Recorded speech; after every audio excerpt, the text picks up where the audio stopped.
복음서에서는 그것을 어떤 모습을 통해 가지고 그 상징적으로 묘사하고 있습니까? 하나님께 나아가는 문이, 구원의 문이 닫혔어. 뭐예요? 커튼이 드리워졌단 말이죠. 예수 그리스도께서 십자가에 죽으신 것과 동시에 뭐예요? 그 지성소를 가로막고 있었던 그 커튼이 위아래가 둘로 잘라져서 그 지성소로 직접 나아갈 수 있는 새롭고 산 길이 열렸다는 것이죠. 그런 의미에서 주께서 오셨다는 사실은 이런 새 언약의 새 시대, 재창조의 구원의 시대가 열렸다. 문이 열렸다. 그런 시대가 도래했다.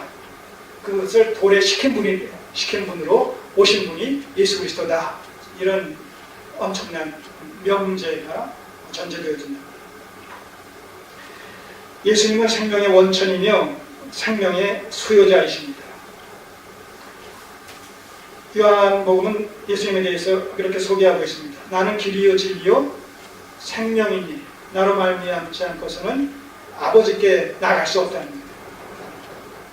바로 그리스도는 생명이기 때문에 생명의 수요자가, 생명의 원천이시기 때문에 생명의 수요자가 되신다는 것이죠. 자, 그런가 하면 요한복음 11장에서는 뭐라고 해요? 나는 부활이요 생명이니 나를 믿는 자는 죽어도 살겠고 무릇 살아서 믿는 자는 영원히 죽지 아니하리라. 이것을 네가 믿느냐? 이렇게 말씀합니다. 부활의 생명의 수요자가 되신다.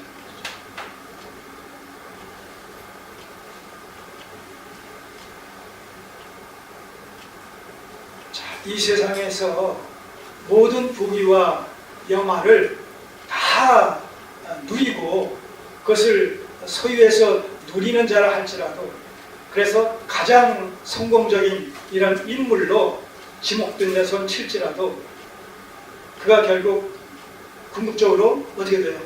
죽는단 말이죠. 그가 궁극적으로 죽는다고 했을 때 그의 부귀 영화, 그가 쌓아놓은 위대한 유산으로서의 업적, 이런 것들이 무슨 의미가 있겠냐고.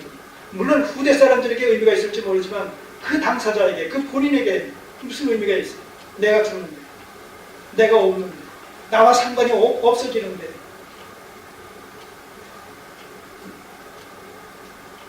그래서 성경은 뭐라고 얘기해요? 너희가 온 세상을 얻고도 뭐예요? 내 목숨을 잃으면 그 모든 것이 무슨 의미가 있겠냐? 목숨이 가장 중요한 것이다. 바로 예수님은 그 목숨, 그 생명의 원천이 되시며 생명의 수요자가 되신다.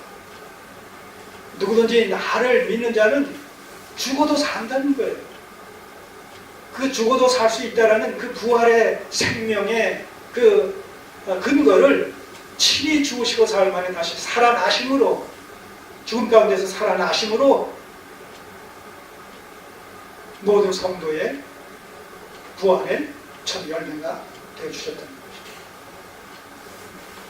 엄청난 사건이지 않습니까?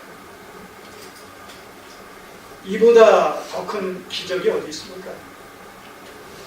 근데 사람들은 나와 상관없는 것으로, 별 볼 일 없는 것으로 동화적인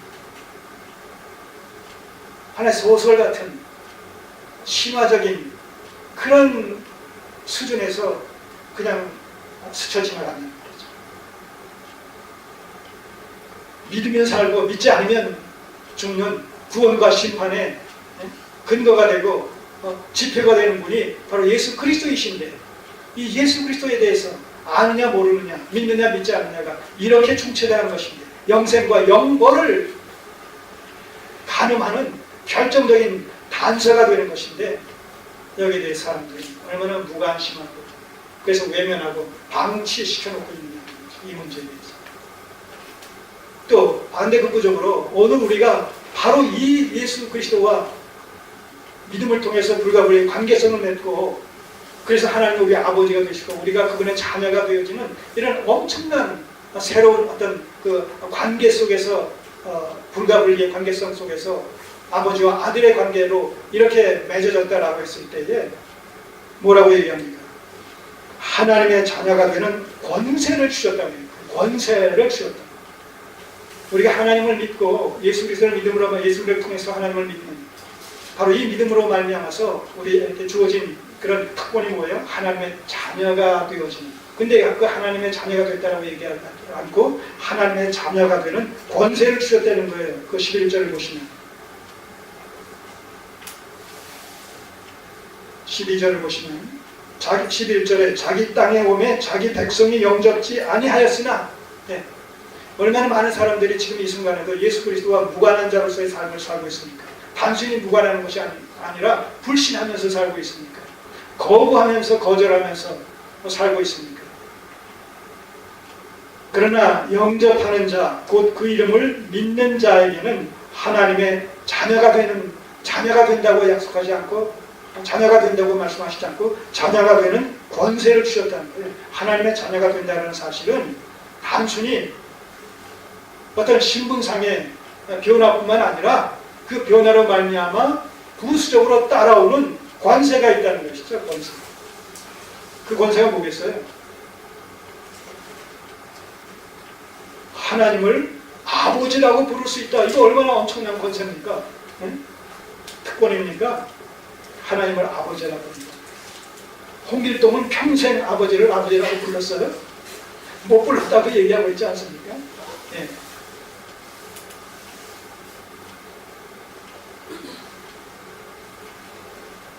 근데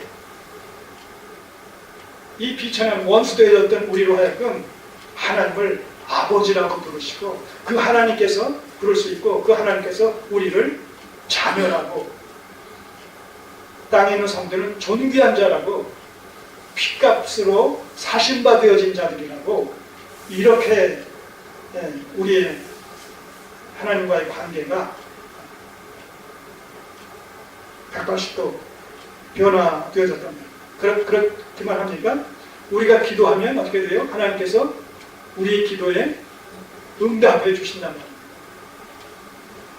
하나님의 응답을 끌어낼 수 있는 기도. 물론 이 기도는 우리의 열심으로 믿습니다 하면서 드린다고 해서 응답해 주신다는 그런 의미의 응답이 아니죠. 하나님의 뜻대로 드리는 기도. 그의 나라와 그의 의를 추구하는 기도. 하나님의 마음에 합한 기도를 전제로 하는 것이죠. 우리의 기도에 응답해 주신다. 그 다음에 내가 세상 끝날까지 너희와 항상 함께 하시겠다는 이 하나님의 동행.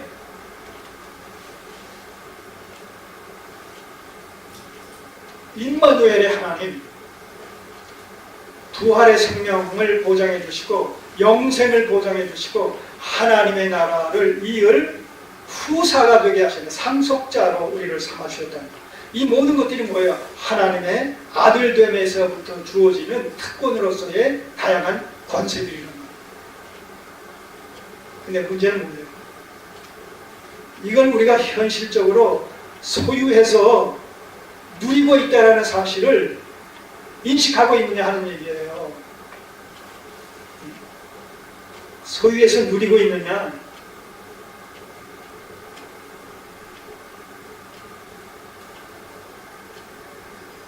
오래전에 그런 기사가 있었잖아요. 웬 할머니가 굶어 돌아가셨는데 가난한 이런 단칸방에 사시다가 굶어 돌아가셨는데 나중에 그 집을 헐고 정리하기 위해서 헐다 보니까 뭐예요? 앞바닥 밑인지 어디선지 천장 위에선지 수표 따발이 이렇게 나왔다고 그러잖아요. 말하자면 엄청난 금액을 돈을 갖고 있으면서도 이걸 제대로 유효하게 적절하게 사용하지 않음으로 말미암아 굶어 죽었다, 아니면 병들어 죽었다든가 그렇게 죽었다고 얘기가 그런 기사를 난 적이 있었어요. 이런 엄청난 특권이 우리에게 있음에도 불구하고 그것을 깨닫지 못하고 그것을 인식하지 못하고 나아가서 그것을 선용하지 못한다면 그에 합당한 삶을 살지 못한다면 그 얼마나 참 불쌍합니까? 비참합니까? 오늘 우리 각자의 이런 하나님 앞에서의 변화되어진 이 정체에 대해서, 정체성에 대해서 또 한 번 새롭게 인식을 하고 재정립이 되어졌으면 좋겠습니다.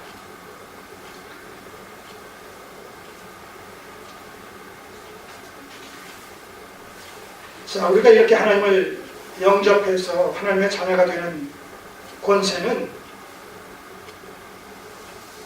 인위적인 어떤 그 조건이 충족되어짐으로 말미암아 거기서부터 주어진 그런 그 결과가 아니라는 것이죠. 그래서 그 부분을 뭐라고 얘기합니까? 13절에 이는 혈통으로나 육종으로나 사람의 뜻으로 나지 않냐. 우리가 하나님의 자녀가 되는 권세는 인위적인 것, 인간적인 인간 관계 속에서 인위적으로 이 세상적인 어떤 수단과 방편을 통해서 되어지는 것이 아니라는 거예요. 혈통으로나 육종으로나.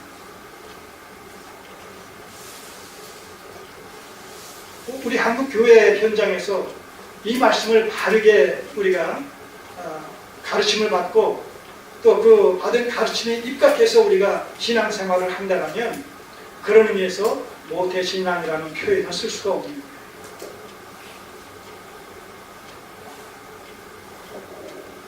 자기 집안이 3대, 4대째 이 어떤 소위 그 목회자의 어떤 그 집안이라 할지라도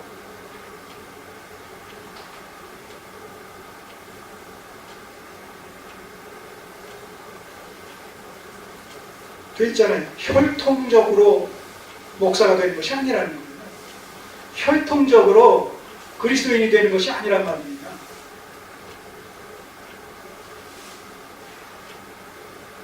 물론 확률적으로 따져보니까 수십 년을 그것도 연구한 사람들이 또 있도록 학자들이 한 가정을, 한 집안을 몇 대에 걸쳐서 이렇게 조사한 결과 그 살인자의 집안과 아니면 그 정상적인 또 사회에 크게 비한 이런 그 가문에 대해서 비교를 해봤더니 그 살인자의 집안의 후손들 사이에는 그렇게 불법적인 이런 그 사람들이 확률적으로 많이 나왔고 이쪽에는 적게 나오고 유입된 사람, 무익한 이런 그 사람 이런 것이 나왔다라는 그런 결론이 있긴 있어요. 그러나 그것은 세상적인 어떤 관점에서 또 그렇게 조사한 것이겠지만 결국 이 신앙이 세습되는 것이 아니라는 것이죠. 세습되는 것이 아니라. 저만 해도 그래요. 우리의 어떤 집안 대립을 보게 됩니다. 내가 기억하는 것은 내가 어렸을 때 그 어머니 손을 잡고 저쪽 중앙대학교 근방에 어떤 절도 가보고 저 고대 근방에 있는 어떤 절도 가봤던 그런 기억이 있어요.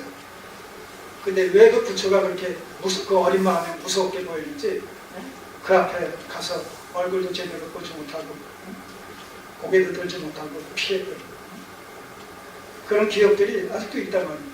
그렇게 우상을 섬기던 집안이 정한수 떠놓고 비나이다 비나이다 그런 기억이 생생합니다. 그런데 제가 여기서 하나님을 증거하고 있지 않습니까? 주의 말씀에 수용되고 있죠. 세습되는 것이 아닙니다. 하나님의 은혜로 말미암는 것이다. 혈통으로나 육종으로나 사람의 뜻으로 나지 아니하고 오직 하나님께로서 낳은 자들이다. 하나님께서 낳은 자들, 하나님께서 창세전부터 택하여 주신 그 택함의 근거에서 또한 영접하게 된다는 것이죠. 이 땅에서. 그러니까 하나님의 절대 주권과 인간의 자유의지가 여기서도 아주 충돌 없이 조화와 균형을 이루는 모습이